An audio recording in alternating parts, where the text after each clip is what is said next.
the Divine Feminine Podcast, where I am your host, Priestess Haneera Abounu. Here I support women in learning and applying the divine feminine principles into their lives. We talk about lifestyle, family, culture, and spirituality, all from a traditional African perspective. Welcome to the safe space. So welcome back, everyone, to another episode of the Divine Feminine Podcast. I am your host, Priestess Haneera Abounu, and I wanted to pick up where we left off last week. So last week, we started talking about the ancestral spirit and what the ancestral spirit is, what it means to be an ancestor. We started that discussion. And I just wanted to keep that going because there's so much information that we weren't able to cover. It's hard to put that full understanding in just 60 minutes. And I didn't want to rush. I wanted to take my time. Plus, my acoustics weren't right. I appreciate you guys bearing with me last week. I thought I found a quiet small place to record, and man, we had airplanes going by. We had people checking their car alarms. We had a lot going on last week, but you know what? The information was pure. The information was there, and I appreciate you guys hanging in there with me. So this week, we're back in the studio. It feels so good to be here. And we're just going to recap a little bit and then continue forward and talking about building an ancestral altar. We'll get to that point, right? We'll get there in this particular podcast. Last week, we were just kind of setting the foundation to help your understanding and to help you imagine what I'm talking about. Because, I understand that, some of you, this is your first encounter, your first interaction, your first exposure to the ancestral spirit, and it can be a little nerve-wracking, and we have to undo some of the stereotypes and some of the blocks that have been put up, whether consciously or even subconsciously put up because of what we've been fed by different outlets. The media, this society. One of the things I said last week, and, I'm standing by it, is that, this Western culture was strategic in removing ancestral veneration or ancestral acknowledgement in its society. They don't teach it openly, but you see it everywhere. And I'll bring up some of those examples as we go further along in the podcast today. Examples of, how we see ancestral acknowledgement. And it's not bad. We all have relatives who have passed away. And right now, I think this particular message is timely because of the pandemic that we're experiencing. And there's people, lives who have lost their lives. There's families who have unexpectedly lost loved ones, because of the coronavirus. And that has thousands of people experiencing death and experiencing mourning and what that looks like. And so when someone transitions and leaves this dimension, those of us that are here, it's up to us to keep their memory alive. And so talking about the ancestors, talking about our loved ones that have passed away is appropriate right now, because there's a lot of people that are hurting, and there's a lot of people who haven't been taught what to do with the feeling of loss, with the feeling of mourning, and acknowledging your loved ones, acknowledging your ancestors is part of that process. It's part of that healing process, part of that self-care that we talked about last week. And so I just wanted to continue. I just, wanted to continue in that flow of everything. So we talked about what is an ancestor, talking about someone who passed away or has gone before you, come before you. We talked about what is your identity, what makes up your identity, right? We talked about how your name and what you are called. When you speak that name, that vibration out there, it holds concepts that has meaning, and that name calls a certain thing. So what are you calling to yourself when someone calls your name? What are they calling out of you or calling to you? All of that is your identity. It's all of that is your name. And that's important. We also talked about taking care of those who came before us. And, our society, we have to relearn how to take care of our elders, because it's not a societal norm. We don't teach it in the West, and that's unfortunate. But traditionally, our African roots, our indigenous roots, it's a part of the culture. It's a part of our culture, our very being and fiber, who we are. It makes us up, taking care of our elders, right? Because we're spiritual people, and we know that our elders and our babies are the closest to the divine, because the babies just came from the other side and the elders are on their way there. So you want to practice taking care of your elders while they're still here. And this actually goes for anyone above you. And we talked about that last week, whether it's your parents, anyone who you've submitted to for learning, for a period of time, your teachers, you want to take care of them. You want to make sure they have everything they need.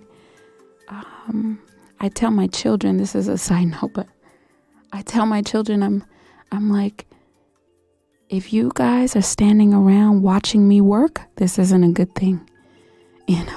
So now if I'm start cleaning up around the house, they'll grab something from me. Mom, no, let me sweep. No, don't you do that.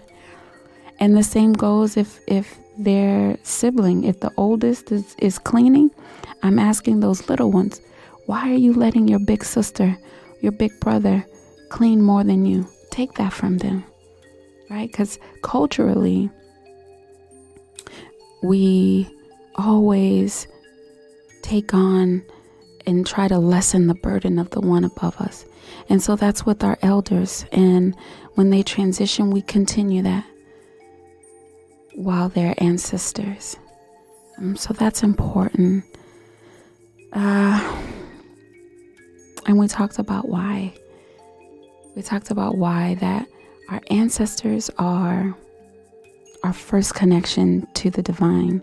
So for those of you who are used to prayer, used to invocation, used to spell casting, that are used to, even just meditating and giving out your thoughts or pouring libations, which is also cultural. We haven't gone into it much in this particular podcast, but that's a part of the culture too. Any type of spiritual activity that you're going to embark into, you first have to go through your ancestors, because they are the ones who take your prayers, take your words, take your wishes, take your commands out into the cosmos. They're the ones that take it in the other dimension and execute it. It's them that does that for you. And so we have to acknowledge them, because they're the ones that are that first step, that first connection to the other side. And that's not anything that's taught to us on the West. And so this may be new, for some people. Here we have religion, and religion says that you can go straight to God. No one needs to be an intermediary or go between you and God. You can go straight to the Father. Well, when you become a student of spirituality and you embark on your spiritual journey, and you start to understand the science and the technicalities of the technical aspects, I should say, to the unseen world, you realize, no, it's a little more technical than that. The pastor was keeping something from me. He was saying, not giving me the full story. And maybe it's because he doesn't know. I don't know. I can't speak for them. I just know they don't teach that. And so as you're embarking and learning more and connecting to the other side, it's important that you always acknowledge and go through your ancestors, because they are the gatekeepers. They are the ones who can allow the blessings from any of the divinities or gods down to you. They can bring them to you, or they can block them. Your requests going out, they can take them, or they can stay right here and not go anywhere. They are the ones, they are the vehicle. So we have to acknowledge them. So we touched on that and went over that last week. And that's important.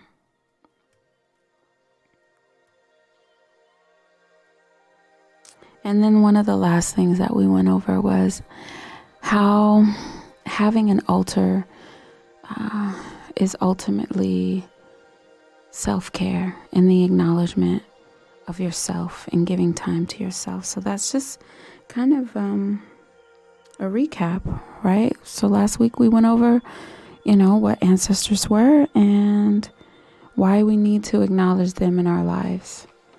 And that was a lot. So I'll let you guys go over episode 4. If you haven't already, this is just a continuation of that. And to start this new material out, or this new segment, I would say, before we can talk about how to set up an ancestral altar, we talked about what an ancestor is, but what is an altar? right? And let's demystify what that is and take away some of the mysticism or spookiness or some of the evils that this society has put over certain terms. And so an altar in itself is just a structure from which offerings are made. You can find them in shrines and temples, churches, or places of worship. Here we're talking about having an altar in your home. And so it's simply just a structure. If you were to do any type of search of altar, surprisingly, you'll see all types of pictures of tables in churches, right? And that is a type. But really, it's just a place where you designate that particular space for your altar to acknowledge. In this case, we're talking about an ancestral altar. And so that's important to know that it's a table. It can be a small table. It can be a long table. I've even seen altars that were constructed out of a whole wall in someone's home. I've seen people have ancestral altars. They've converted a whole bedroom or a living space into their ancestral altar. All of those things are fine. But essentially, you just want to make sure that you have a table. It's simple, just a table. It could be a coffee table. It can be a table big enough for a light. Or it can be, big.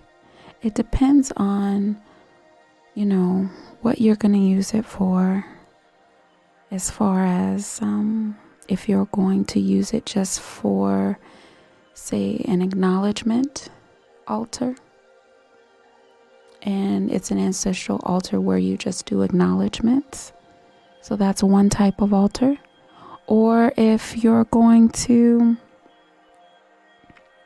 do an altar where you're doing spiritual practices, where you're going to be going into meditation, you'll be giving offerings there at that particular altar.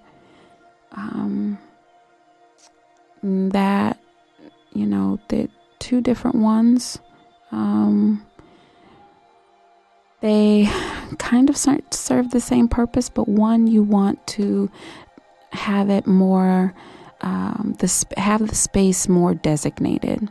And what do I mean by that? So for the acknowledgement altar, that particular altar, you're just going to have a space. We've seen them all over, actually. Like a fireplace. You've seen coffee tables in people's homes. You've seen walls with small ledges underneath the pictures, right? These are altars nonetheless, because they have pictures and they're giving honor and acknowledgement to someone who's passed away or transitioned. And I want you guys to take some time this week when you leave the house, and hopefully, even though we're on quarantine, You should be getting outside at least once or twice. Even if it's just outside in your own backyard or on your patio or in your garage area, you need to let the sun see you. You need to say hello to Ra. But if you're out and you're doing a grocery run, or you're going to different spaces, take note if you see any place where they have signs up of their founder, or they have acknowledgments up to people who have come and gone, people they want to acknowledge,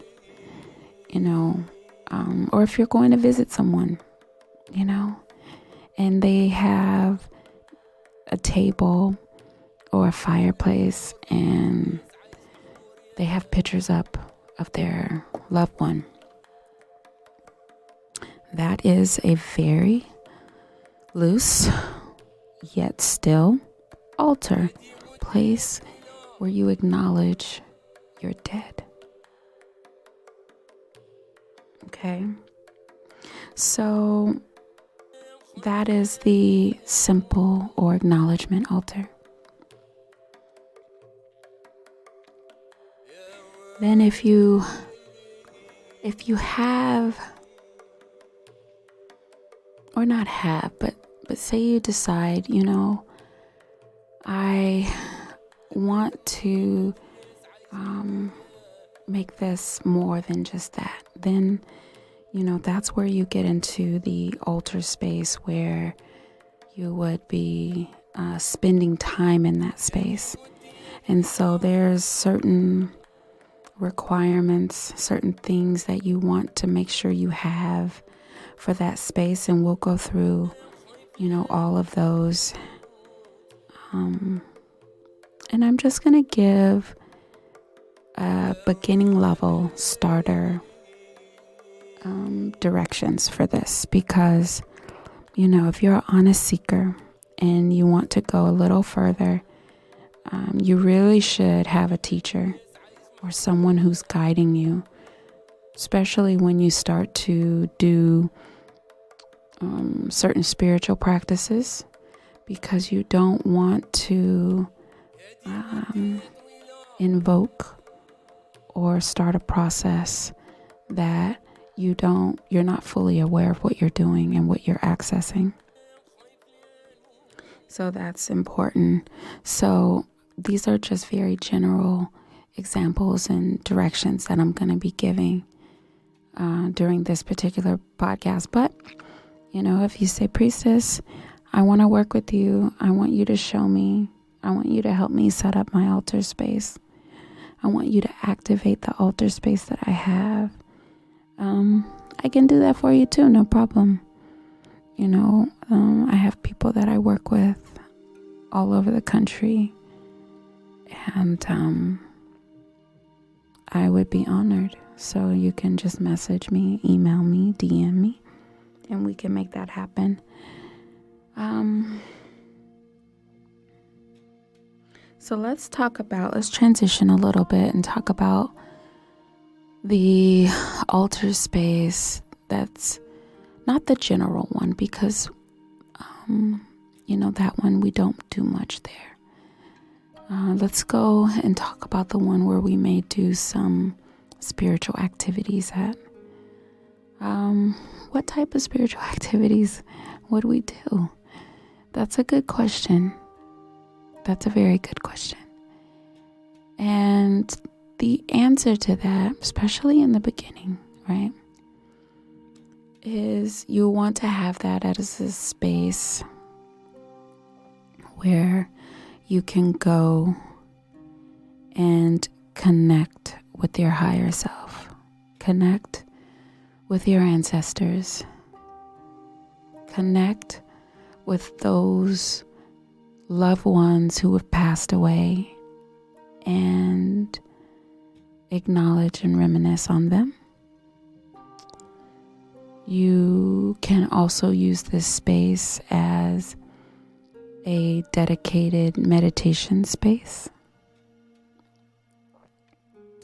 This is where you would go to have your time, uninterrupted, just you and your ancestors. Some people like to call them your spirit guides. It's a place where you go to quiet, to not only quiet your mind and your thoughts, but also to receive wisdoms and guidance. So it's time. It's a place where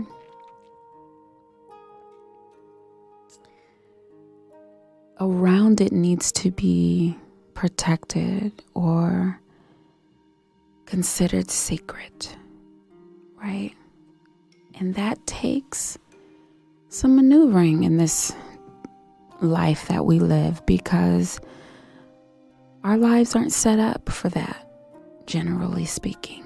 You know, most of us, if it wasn't for quarantine, we wouldn't have gotten as much rest as we've been getting. You know, I've been talking to people all over the country, and, you know, one of the things that people are saying that they're telling me is, you know what, Priestess? One of the good things that has come out of this is that I've been able to catch up on sleep. You know, I've been getting up at 3-4 o'clock every morning for the last some odd years and going 6-7 days a week. You know, this society we live in, they tell us go hard, go home. You know, they tell us, you know, I could sleep when I die. They, you know, they tell us all of these things. And I'm not saying we don't need to be productive. That's not what I'm saying. I'm not saying that we don't need to follow that drive and that passion that we have. That's not what I'm saying. I'm saying that in all things, we need to have balance. And a lot of times, this society that we live in, they push and push and push and push. And they push us to where we're out of balance. And our mental health is not good. We're not stable. It causes other physical characteristics to be out of whack, and other things start to happen. You know, whether that's weight gain, whether that's mood swings. You know, some of us pick up addictions. You know, addictions to anything: food, coffee, candy, video games, porn, illicit drugs. I mean, those are easy, but there's other things to say we pick up when we're out of balance, because we're trying to regulate. We're trying to balance, and all the signs in society says go, go, go. And inside, you know, ancestors are screaming, no, I can't take it, stop. I need rest. And so, you know, that's one of the things that I'm hearing people say in this particular time, you know, with all the horrible things and scenarios and outcomes and deaths and all the sickness that has just come from the pandemic and COVID-19 and this evil that has been unleashed right now. One of the good things that I've been hearing people say is, I haven't gotten this kind of sleep in years. And when you decide to set up your ancestral altar and you decide to embark on this journey, it's important that you know this is your self-care time. This is your protected time, your protected space. You're creating time in your agenda for you. You're making a date with yourself. You're making a date with your ancestors. You're saying, I'm going to meet you at this particular place, at this frequency. And that's important. So these are some of the things you can do in your altar. Meditation. Prayer is another one.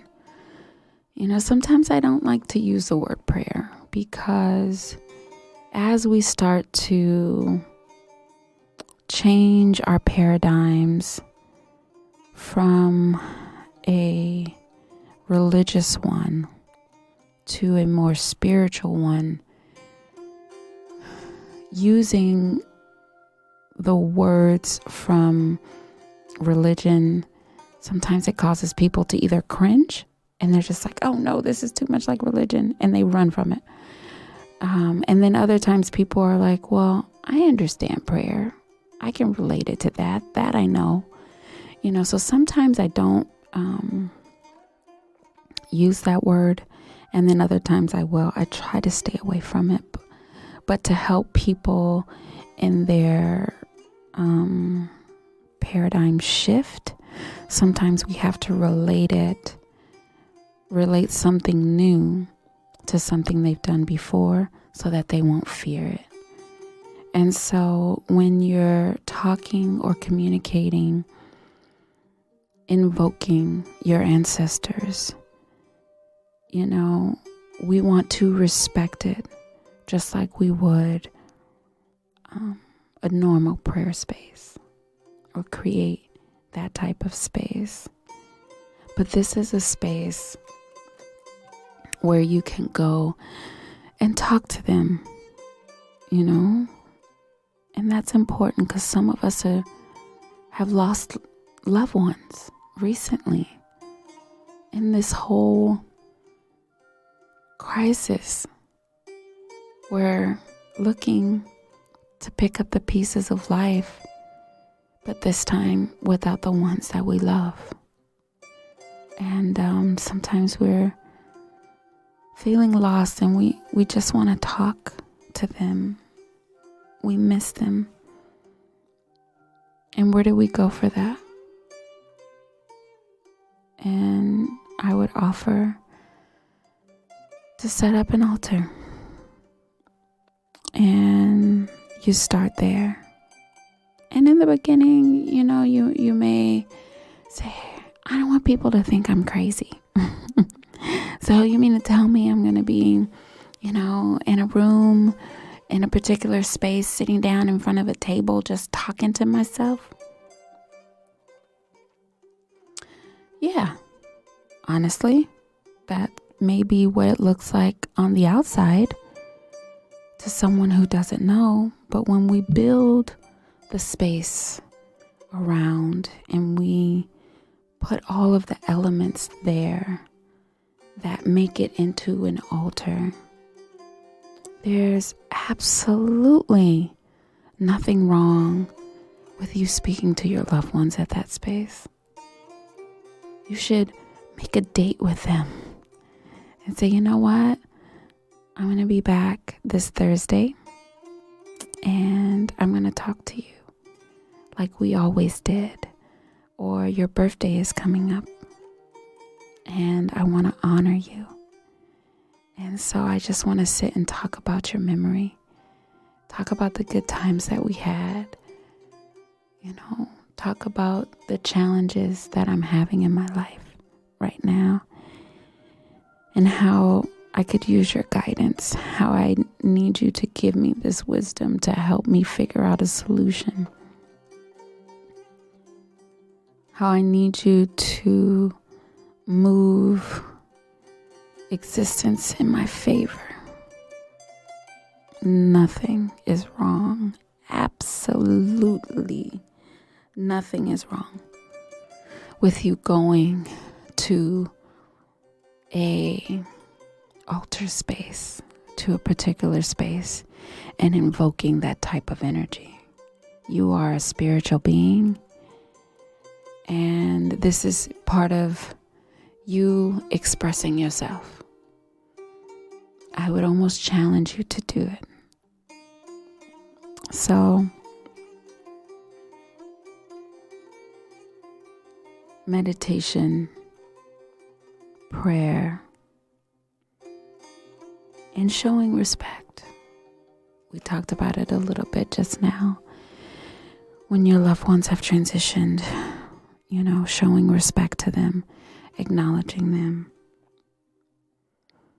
We can always, and also I should say, we can also give them energy. How do we give them energy for their journey, where they are on the other side? How do we give them energy or gas, petrol, to deliver our prayers and wishes and requests to where they need to go? We do that through an offering. So those are, and I don't want to go too far into offerings right now because, for some of you out there, this is your first interaction with having an altar and understanding what an altar is. And so I don't want to go too far. We're going to take it, slow. But I just wanted to mention that at this particular altar that we're talking about, not the general one, remember the second one, the prayer space where you do your lamentations, where you do your meditation space. This particular type of ancestral altar, you want to, you can do those things. You can do your meditation, your prayer, simple just acknowledgments to those who have transitioned, and give offerings. Okay?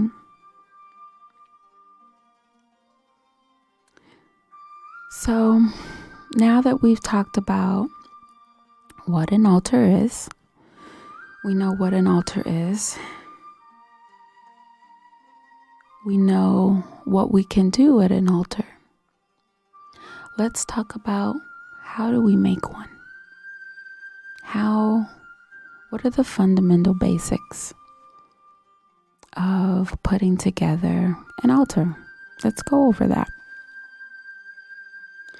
And before we go into the details of making an altar, we can talk about the preparation.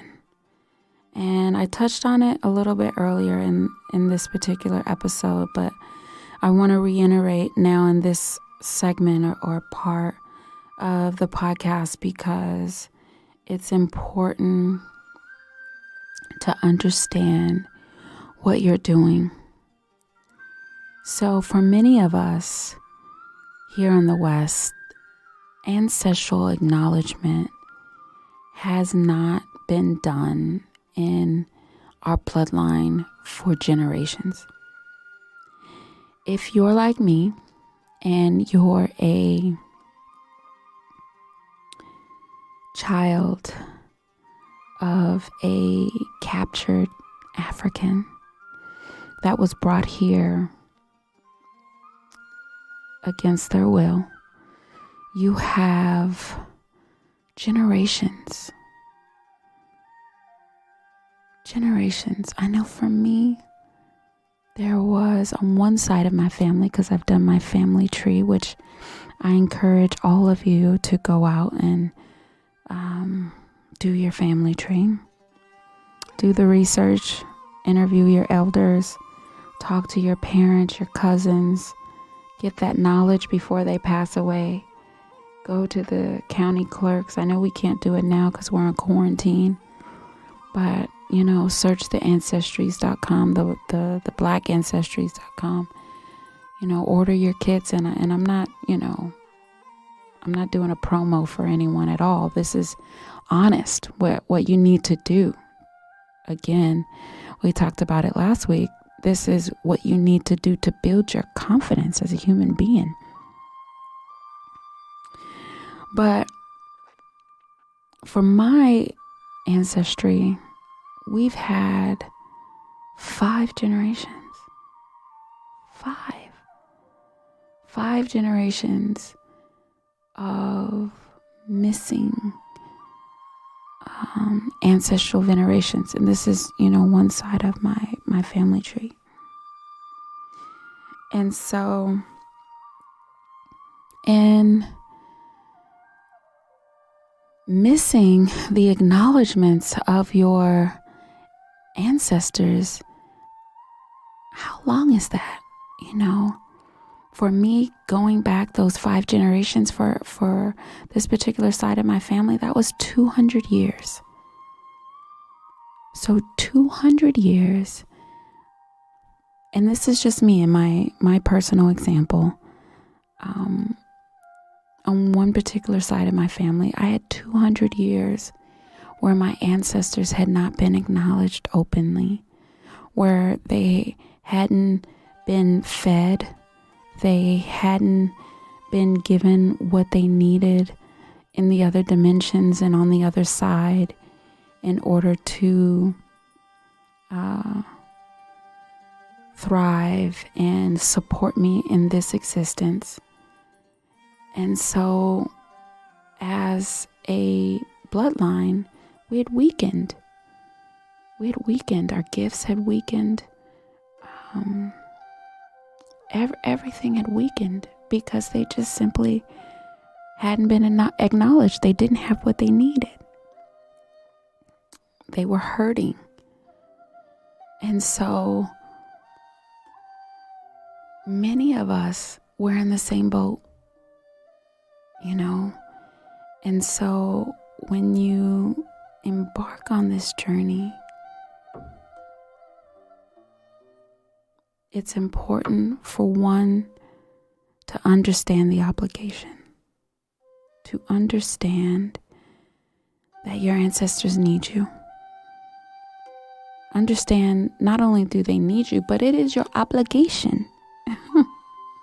It is your obligation to take care of them. Okay? And so once you start on this journey, it's not something that you can just stop. Matter of fact, it's not even something you would want to stop. But understand that just like having a child, taking care of your ancestors is a lifelong responsibility. And so you need to build your life around that. And so in preparation for starting your altar, you need to include your self-care. Build a routine. For the people who work with me directly, that's one of the first things we do is work on them building their self-care routine. You need to block out time. And this is hard because society has done a great job at manipulating us into giving our time away.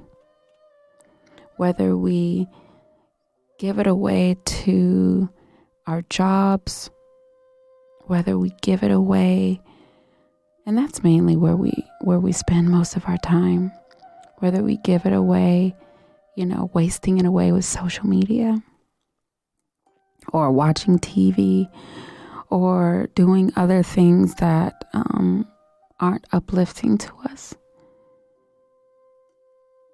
We very rarely have time to take care of ourselves. And so that's the first thing you have to make a commitment to. You have to make a commitment to yourself. You have to decide from this day forward, I'm going to commit to myself. And you have to be unapologetic about it. You have to be, firm in it. And it's okay. And you have to know it's okay if you hurt someone's feelings. I can't because I need to be home by 7:00. Or I can't do it before 9:00, but I can do it after 9 a.m. You have to set boundaries. Again, remember, we're protecting our space. And, sometimes it's more than just the physical space itself. It's our time and our energy. We're protecting the energy. And so you need to set up that routine. Set up that self-commitment. So you've set up the commitment. I'm committed to meditating twice a day or once a day or 3 times a week. This is my commitment. And then you set that routine. Some of us already have a routine. Does it include self-care? Some of us, in the previous podcast, we talked about, how our routines are our rituals. And what rituals do we have? Right? It's just a set of events that we do regularly. And that's all this is. You have to commit to that. Because once you start acknowledging your ancestors and once you start bringing them to a particular place all the time, they're going to look forward to that. They're going to want that time. And that's not something that you can just stop doing. Some of us, you may know what I'm talking about. Like when you start exercising, right? You start exercising, you get a good rhythm going, and then something happens, and you stop exercising, or you stop walking, or you stop doing the regimen that you did. Your body, it goes through like a withdrawal. Your body changes. It's like, I need to be walking. You feel like you need to be doing something. What is that? Well, that's your ancestors. That's your spirit guides. That's everything that's with you. Like, hey, we need to get back into our routine. All right. So you got to make sure that you have the commitment to yourself. You got to make sure that you have the routine. And then, so those are the 2 things, before we get into the physicalities of, where we're going to put it, where it needs to go, what it needs to look like, what needs to be on it. You need to make sure that this is something you want to do. You need to make sure that this is something that you're committed to. This isn't just something fly by night that you want to start and stop. That's not what this is. If you're one of those types of people, the regimes of the group, and I may be telling my age, but there used to be a show on TV called, I think it was it Living Single? I think it was Living Single. Queen Latifah was on there, Kim Fields, and Kim Fields' character used to always change her hair, and her name was Regine. And sometimes she would change her hair 2 and 3 times within one episode. She just couldn't commit to a hairstyle. And so, if you self-identify like, hey, I have commitment issues. And so it's hard for me to stay put for any given time. It's hard for me to keep a routine. I'm going to do the best I can. We have to work with you. You still need to honor your ancestors, but you need to be honest with that and do what you can do. Don't say, yeah, I'm going to do this, 3 times a day. And you're like, after about 3 days of it, you're like, yeah, I'm not going to be able to do this 3 times a day. And you end up not doing it at all. We can't have that. So be honest in your commitment, what you can do. Don't let anyone set it. This is something between you and your mind, something between you and your ancestors. Let them speak to you. What are your thoughts telling you? You know your life and your commitments and what you're doing. You know what you can take on. And so work with that. So, okay, you've got all that. Priestess, I have all that. I'm committed.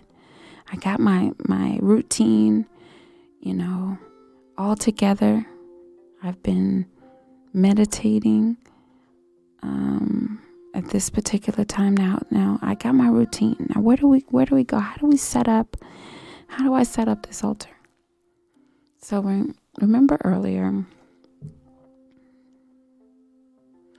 I was saying that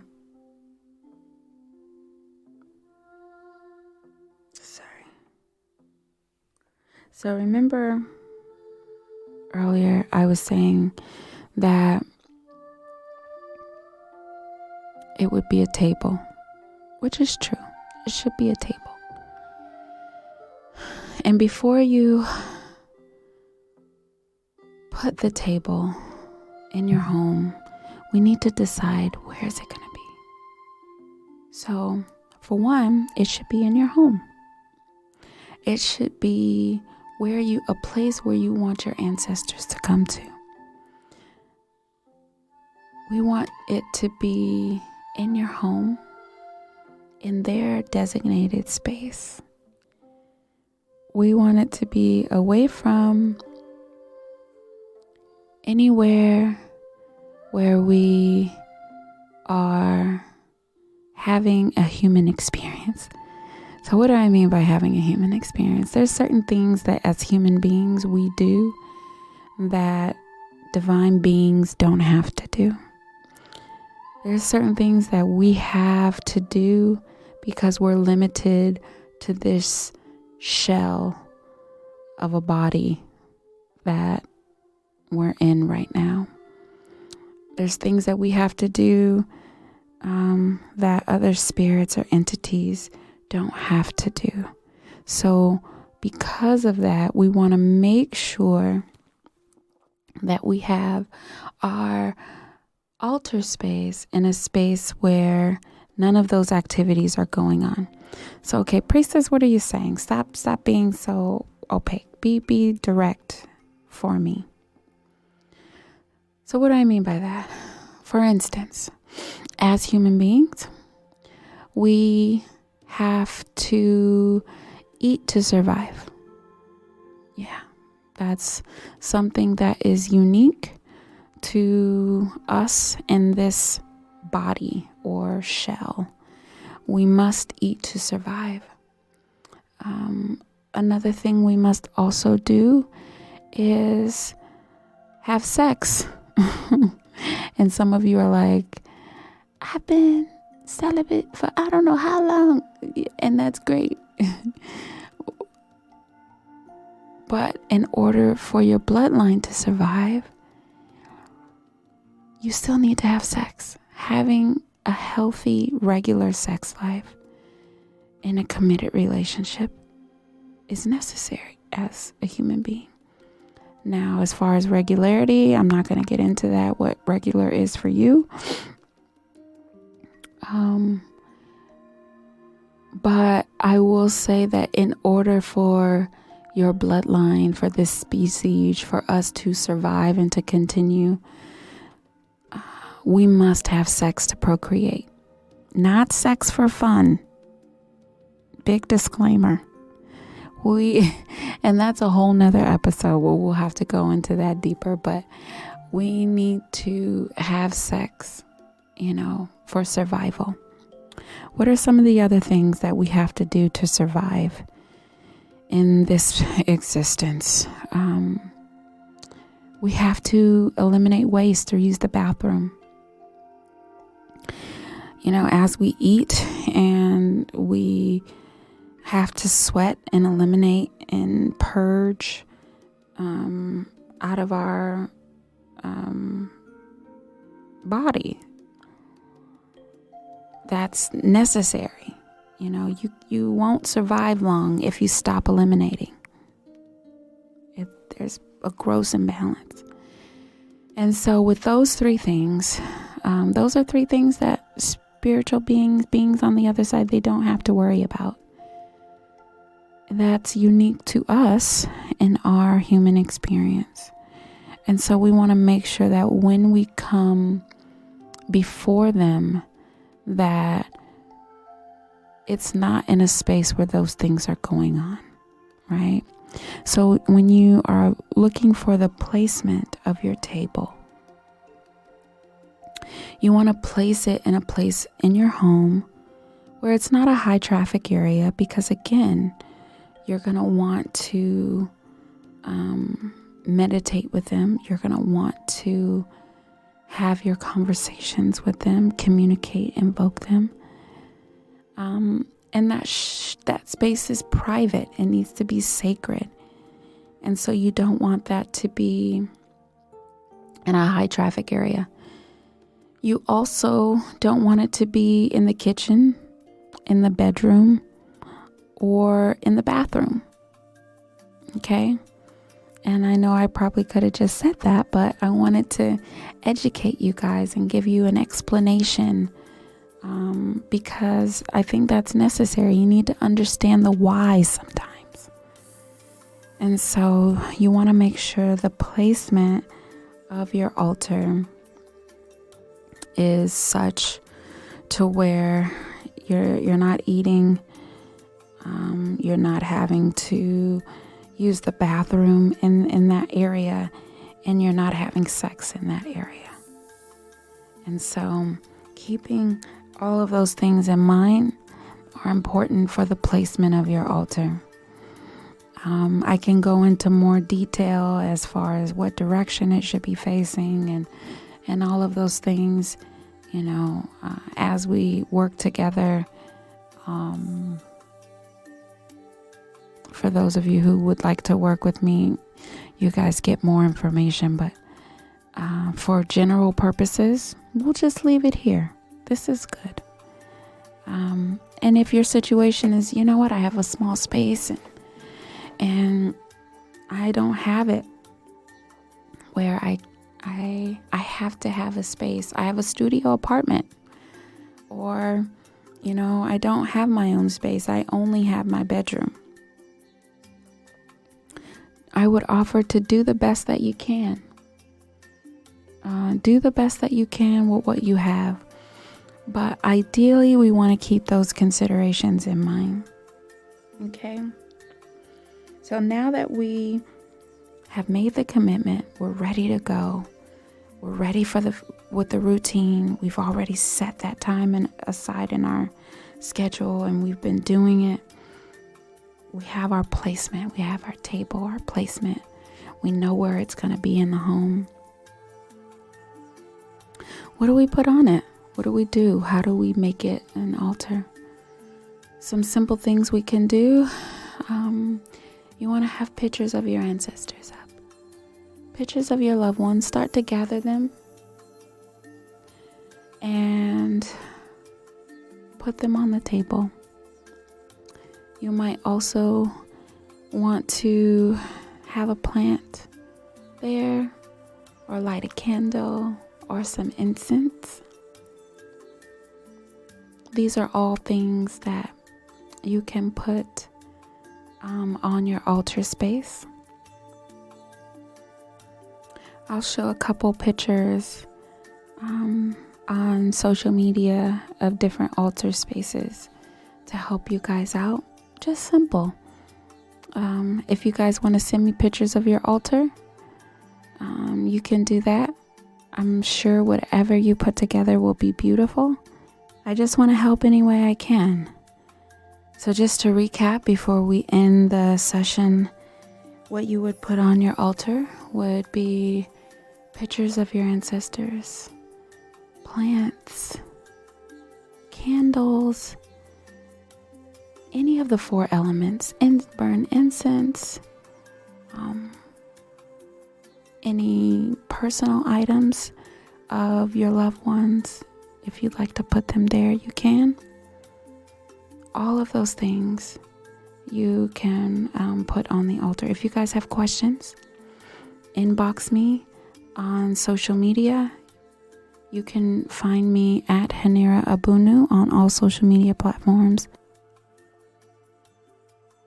Well, this has been another successful episode of the Divine Feminine Podcast. I look forward to speaking with you next week. Be well.